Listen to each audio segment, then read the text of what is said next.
Hello guys, so we are back with the preparation classes of competitive examination of electronics. So today we'll be discussing the questions for Hindustan Aeronautics Limited Management Trainee Recruitment. So there is a lot of post for electronics. There is approximately 57 post for electronics management trainee post. And the salary they're offering is from 40,000 and above, so it is very attractive, and a lot of people have applied and a lot of people are preparing for the exams. So we are starting the preparation classes, and the exams are going to happen, that is the test is going to happen from September 9th onwards. Onwards. So if you want to prepare for Hindustan Aeronautics Limited electronics branch, then please subscribe to the channel. We'll be daily doing videos on MCQ questions for the preparation of the same. Okay.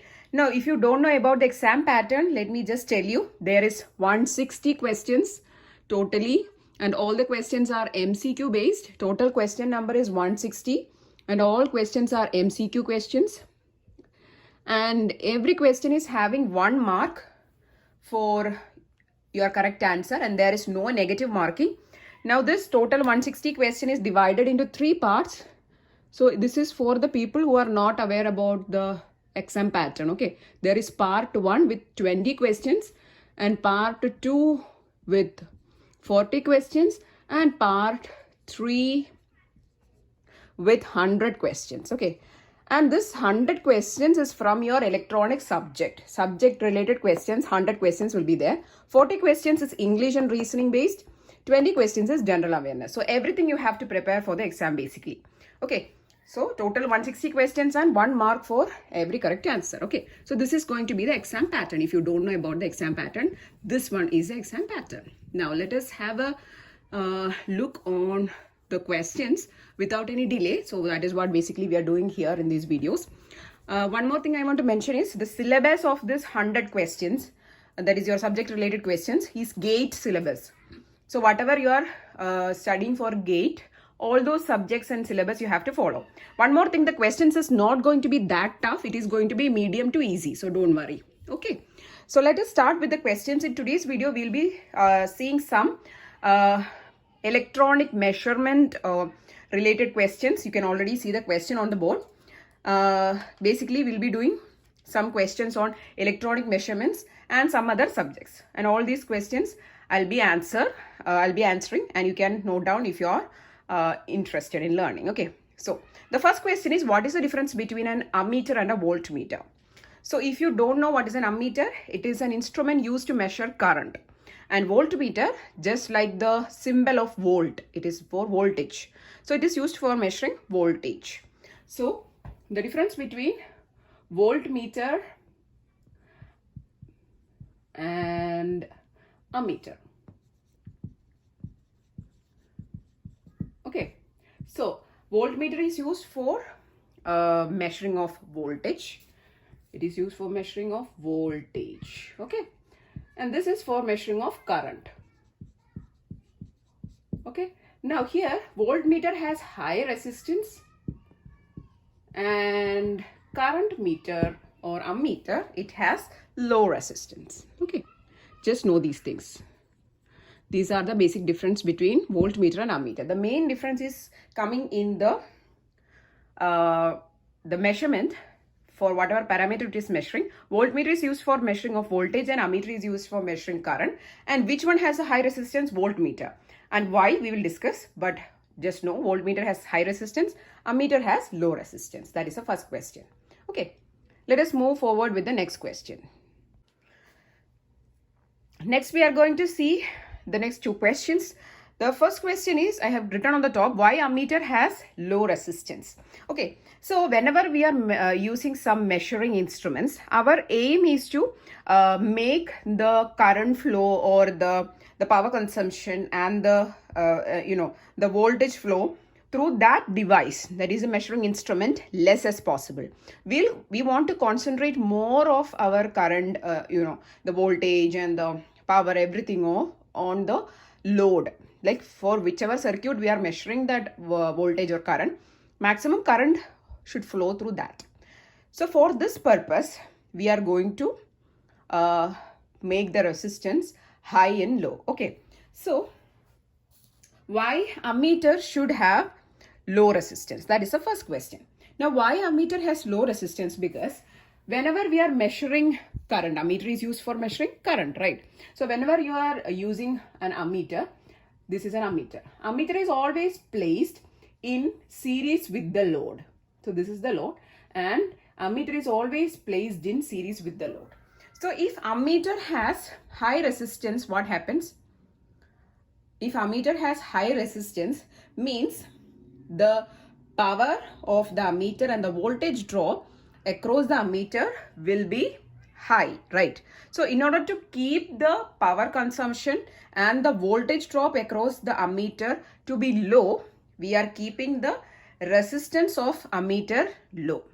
So we know we are using ammeter, we are connecting the load in series with the ammeter. So in order to keep the power and the voltage drop across the ammeter to be less, we are keeping the resistance as less. So this is the point. Okay. Now why we are having voltmeter with high resistance? Now when we consider about this voltmeter is always placed in parallel with the load. Load is here and in parallel will be the voltmeter. Okay.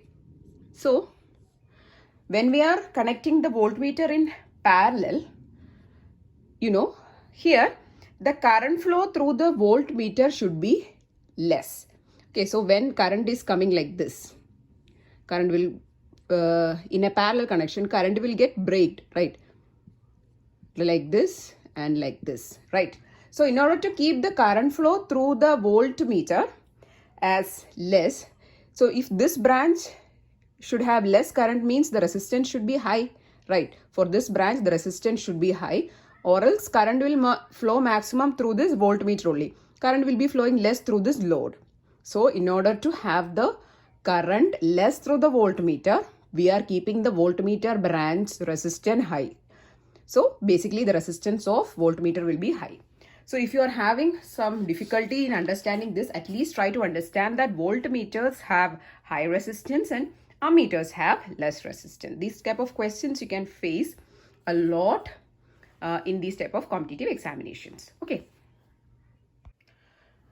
The next question you can see on the board. The question is, a bridge circuit is used for the measurement of which of the following components? A. Resistance, capacitance, inductance.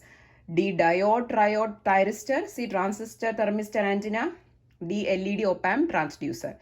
From the options itself, it is clear. So basically bridges like Weissen's bridge, Kelvin, whatever bridge we are using, generally we are used for measuring resistance, capacitance, inductance, not any other term. And the other options are actually little bit, you know, odd. So it doesn't mean anything. So it is resistance, capacitance, inductance. Okay. A simple bridge circuit consists of networking of dash. A. 3 resistance. B. 4 resistance. B. 2 resistance. C. 4 resistance. D. 6 resistance. A simple bridge consists of a circuit like this. There will be 4 resistances like this connected, and then there will be a galvanometer connecting the junctions. Then there will be a supply. Okay, so how many resistance will be there connecting? There will be 4 resistance. Correct answer is 4 resistance arms. So these are called arms. Okay, so we are by doing these questions, we are actually learning about some things, new things. Okay, so these are resistance arms. So while in order to measure the unknown resistance, what we will do, we will connect the unknown resistance in some of the arms, and then we will try to balance the bridge. Okay, when balancing the bridge, normally there will be no current flow through the galvanometer. So some conditions we apply. So anyhow, in any of these branches, these are branches 1, 2, 3, 4. There are 4 resistances. Okay. Some other cases we'll connect either capacitance or inductance or combinations, etc. Anyhow, our aim is to find the value of unknown resistances or some elements. So in this case, it is unknown resistance. So for that, we'll connect the resistance, unknown resistance here or some other branch, and then we'll balance the bridge. So this is a simple bridge. It has 4 resistance arms. Okay. Yeah.